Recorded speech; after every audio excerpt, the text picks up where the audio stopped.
I could feel how I felt my child.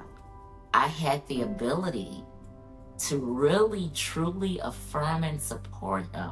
And I wasn't taking the opportunity to do that. And I knew that's not the type of parent I was supposed to be. When he told me that he knew that too, it was my bitter pill to swallow because I saw his identity as a threat.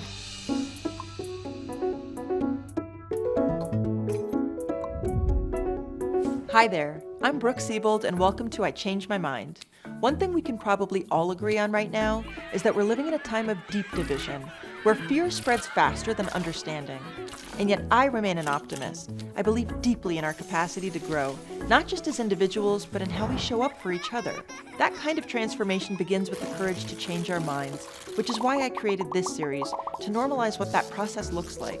This is one of 5 episodes we're producing in partnership with PFLAG National, the largest organization in the US dedicated to supporting, educating, and advocating for LGBTQ+ people and those who love them. Today's conversation feels especially urgent. According to the ACLU, as of June 2025, over 600 anti-LGBTQ+ bills have been introduced across the US, many targeting trans youth and their families. It's an unprecedented legislative attack aimed at erasing trans lives. And in this hostile climate, stories like today's are more vital than ever. Because today we're talking to a mom who chose love over fear. Her name is Dee Dee. She's a single mother who, like so many parents, just wanted to do right by her kid. When he came out as trans, she tried to be supportive, said the right things, used the right pronouns, and outwardly affirmed her child's gender identity. But deep down, she was waiting it out, quietly hoping this was all just a phase. And then one day, a group of young trans men changed her mind about what support really means. That moment reshaped how Dee Dee showed up as a mother, as an ally, and as an advocate. My name is Dee Dee, and I changed my mind about what real support looks like. And so tell me what it was like when Lotus came out as trans to you. I was in shock. It wasn't on my radar. I was celebrating my students graduating, and it was during the pandemic, so we couldn't have a regular graduation. So I was going to each student's home, and I asked Lotus if he wanted to accompany me. He had said, no, I don't want to go, but I do want to tell you something. And he said, I'm transgender. I said, I appreciate you telling me. Being a teacher, I knew that it was my job to be affirming. I put on a smile and I tried to remain calm, but inside I was in shock. And so I went to the parents' house and she asked how Lotus was doing. It was kind of a blur, but I remember crying. I remember her consoling me, and her advice was, when it comes to our kids, that we just have to roll with the punches. We have to persevere. It seemed like good advice at the time. Lotus coming out to me, it felt like a threat. I felt like we're gonna buckle down. We're gonna, make sure your grades are right. We're gonna make sure everything stays on course for you. But what that did is it kind of ignored a part of him that he was revealing to me. It was an acceptance, but it was like a resigned acceptance. We're gonna get through this. We're gonna come together and we're gonna get over this threat. What I noticed, Lotus had always been really good academically, that he started to have some trouble in school. His grades started slipping. He didn't seem like himself. He seemed like more depressed and anxious. So I kind of left him without the type of support he needed. He knew I loved him, but it was I love you despite this. It put a shadow on our relationship. My anxiety, which I was trying to mask, I think he felt some of that. In our relationship, there was this new element of fear. And even if we didn't speak about it, it's still there. And can you share a little bit more about what you were afraid of? I have a Black child already. Racism, I know it exists, and sexism, I know it exists, and transphobia, this is a new element. Second, it's that his life would be limited. There were things that I wanted for him, and there were things that he said he wanted for himself. And because I didn't know any transgender people, I didn't have a frame of reference. I feared that he might not even be transgender. Maybe he was mistaken.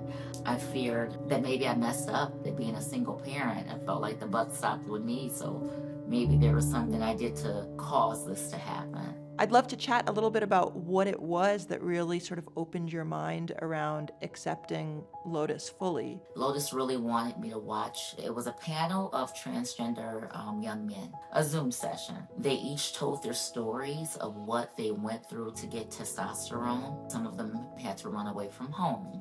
Some of them had to buy testosterone off the black market. When I saw those kids, and they had to jump through so many hoops to be themselves. And I knew that that's what was going on with my child. I could see their humanity. It was really odd that I had to look at strangers to be able to see the humanity, in my own child. And to know that that is something that my own child is experiencing. I think that opened me up to seeing that, wow, these are human beings experiencing this type of despair, and it's due to people around them not accepting them. And voila, that's me. That's me. I'm the person around, my child not fully, accepting him. That was like a pivotal moment. It was a mind-blowing moment for me, because that's when I stopped seeing his identity as a threat. It's a part of who he is. Can you kind of share a little bit about the steps that came after you really had that big change of mind? With Lotus, I wanted to share that excitement, that I see you. I was just bringing it up, covertly, saying, yeah, what did you think of that panel discussion Zoom? Those kids had it pretty hard, but he surprised me by telling me that he knew that I loved him, but he did not feel supported by me. He revealed to me that he thought as he got older, he would probably have to go somewhere where he could be more of himself.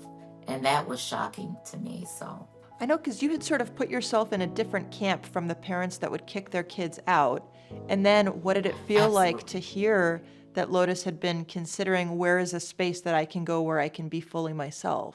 Knee-jerk response, I was defensive. But honestly, I'm glad I gave it some pause, because I understood where that was coming from. Usually when you think of non-accepting parents, you're thinking of people kicking their kids out the house or sending them to a conversion camp or things like that. But when you don't appreciate your child for who they are or give them the right type of mental health support, those are also ways to be non-affirming. In what ways were you supporting Lotus back then, and then how did your support change after that revelation? I felt like I was supporting him because I was using the right pronouns. I felt like I was supporting him by getting a therapist for him to talk to. I was supporting him by not giving him any pushback. I got the pediatrician on board. I did all the things that I felt like I was supposed to do.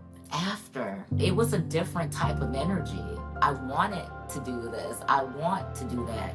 Yes, you are going to face more discrimination, so let me be a safe port. I want to do this. The eagerness to be true support, and that made the difference in all things. What changed in your relationship with Lotus once that shifted for you? We became close again. I felt like I got the kid back that I thought that maybe I'd lost. I know that he knows that his identity is not a burden. It's a part of who he is, and I love who he is. And so we could enjoy our parent-child relationship again. I think if I hadn't had that moment, we would have eventually become estranged. What it did was it created an authenticity in our relationship. He didn't have the burden of thinking he was a burden. And knowing what you know now, how would you have supported Lotus differently when he came out? I definitely would have told him that this is not a problem. I would have said it explicitly. I would have let him take the lead. How can I, because I think that's what I did after. I said, I'm sorry, I messed up. How can I support you? I love you. I want to celebrate you. How do you want me to do this?